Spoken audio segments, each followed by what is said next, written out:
everyone, welcome back to Planet Coaster, welcome back to Warped Worlds. As you can see, there's been a couple of fairly big changes to the layout of the park. I just wasn't happy with the way things were flowing, so I have completely regenerated the Roaring Twenties area that we've been working on. I've just moved all the buildings around, which was not something that I decided to do lightly because it really mucks up the queue for the coaster and the station and everything that we've done interiors for.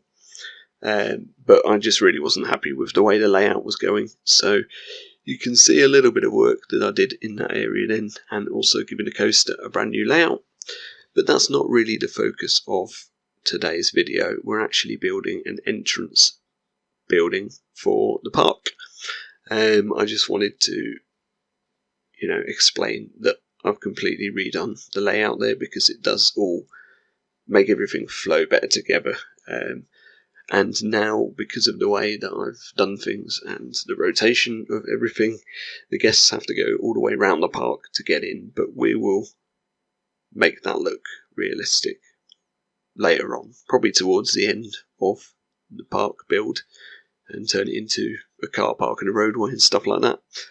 I'm not getting crazy detail with the realism on this one, but I probably will do some backstage stuff and some sort of car parks and stuff like that, and road layouts and whatnot outside of the park. But anyway, yeah, I wanted to do an entrance building in today's episode because I wasn't really feeling working on the themed area anymore after moving everything around. That sort of used up all my motivation to work on that part of the park.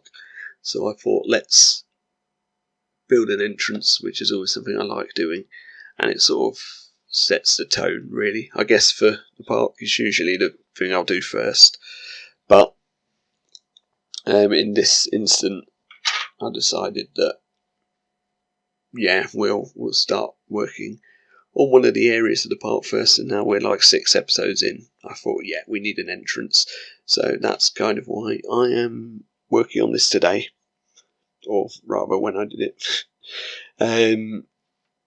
So you can see at the moment we are just putting archways in and finding some random pieces to use as pillars.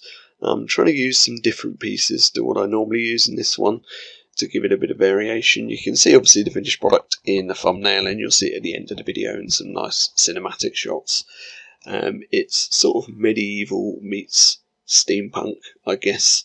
That wasn't really the intention. The reason I've got all these big clocks is because it's Warped Worlds, it's a journey through time, and it's, a time travel based park, so we're going to different periods of time, so it's sort of like, I guess, like a world fair, but instead of going to different countries, we're going to different periods of time. So time is the theme for the park, so hence the clocks, and big clocks like this on a building will always look a bit steampunk-esque, whether they're designed to or not. I'm using quite a lot of pieces to build this because I did want some nice detail and some really custom stuff on the entrance building to just give it a bit more of a unique feel, I guess, rather than just using in-game pieces for everything. These are in-game pieces, but they're put together in a custom way, and lots and lots of rotation. So I'm using, I think they're called the rough brick walls or something like that, and I really like the texture on them actually. They're probably one of the better brick textures that we've got in the game. They're sort of, like they say, rough, but they seem to have a little bit more texture to them rather than just being a flat wall with stuff painted on it. And if you recolour them, they can look really good, I think. But it takes quite a lot of time to do all this because of the shape of the entrance building that I've chosen. I didn't want it to just be a rectangle or a straight line. It's curved around the path, and we'll give it a sort of entrance plaza as well, a kind of open plaza in front of the building itself. so guests will have room to queue and everything like that. So any bits that I couldn't get to fit in, I've just improvised and used some sort of pillars like chimneys and stuff. Or I've used some chimneys for pillars rather, which I think works quite well. And then I needed something to put around the edge of a clock, and I needed to work out how to put a clock together in a more custom manner. And I decided that these adventure detail pieces worked really well for that. So we build three different sized clock outlines, borders, I guess, I don't know what you call them. But yeah, various different sizes. Find out that this piece doesn't really work, so try a different piece, and find out that it actually looks really nice. And yeah, the gold colour is pretty much perfect for what I was looking for. It'll all make a lot more sense when you see sort of how I actually build these things. So there you go, you can see we've got the three different outlines for the clocks, and then what I do is I cheat, really. Rather than trying to make a custom made clock out of tiny pieces, I think we will just get some pictures of clocks and put them on to what do you call these screens. Sorry, it's been a long week. My brain is not really working properly today. That's my excuse anyway. So yeah, you can see there I was really lucky that these images that I selected pretty much fitted perfectly to the different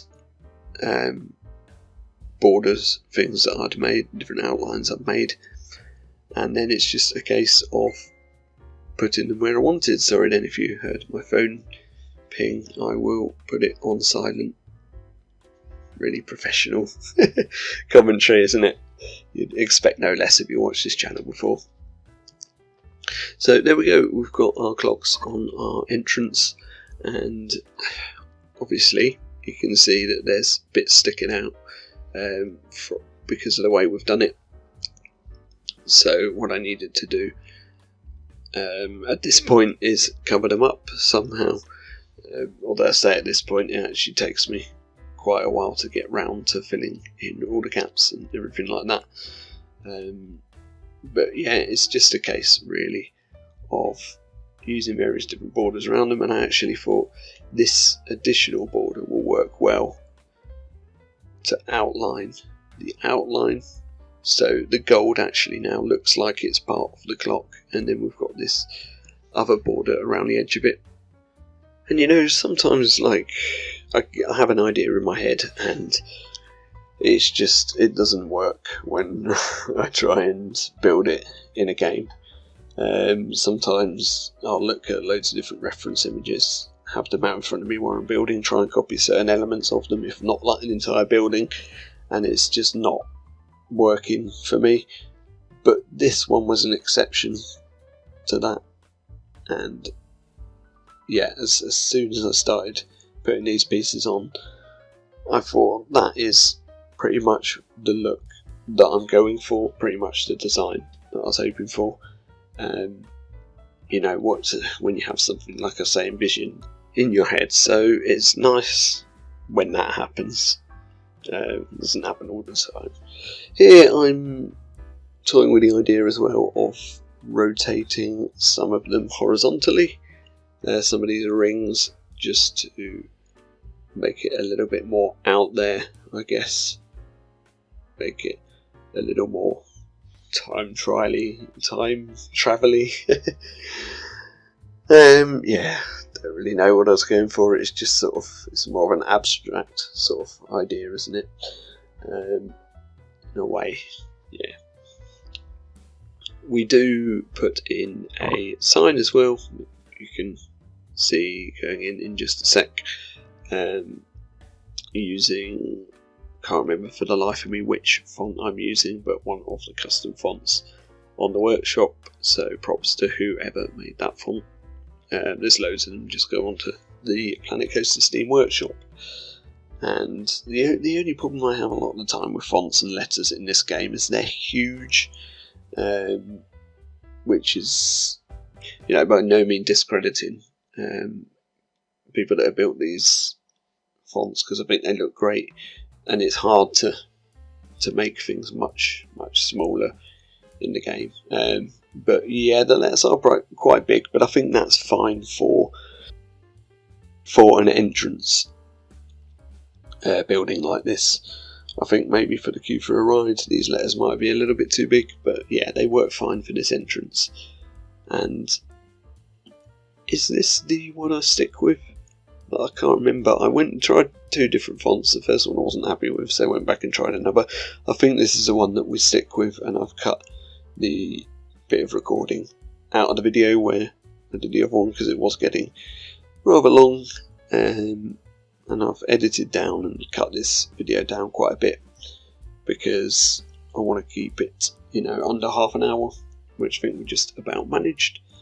And yeah, you can really see how the whole entrance building is coming together now, with the sign and the clocks and all the random details. But there's obviously, this is the fun bit, and then the rest of the build is pretty much trying to tie everything together and finish things off, which is the hard bit, and cover up the extra area where the screen goes. And I found this really nice adventure piece, which coloured like this just sits perfectly in there, fits so well with the theme. Again, like a happy accident, everything coming together that I envisioned in my head. Yeah, it's just, I love the way that ended up looking, and I don't often say that about a build. But yeah, like I say, that's the main sort of front of the building, and the rest of the build really is just doing the sides, the roof, the back, and polishing everything off. I do work a bit on the path work leading up to the entrance as well, so that's something that you get to see me work on later in the video. But other than that, I'm just going to leave you to enjoy the time lapse free from my rambling. Enjoy the rest of the video, and I'll see you all in the next build. I've no idea what I'm going to work on next for the park, whether I'm going to go back to the Roaring Twenties bit, or whether I'm going to maybe do something with the sort of central plaza that you can see behind this entrance. I'm not sure yet, but we'll see. So thank you very much for watching, and I'll see you all in the next one. Bye bye.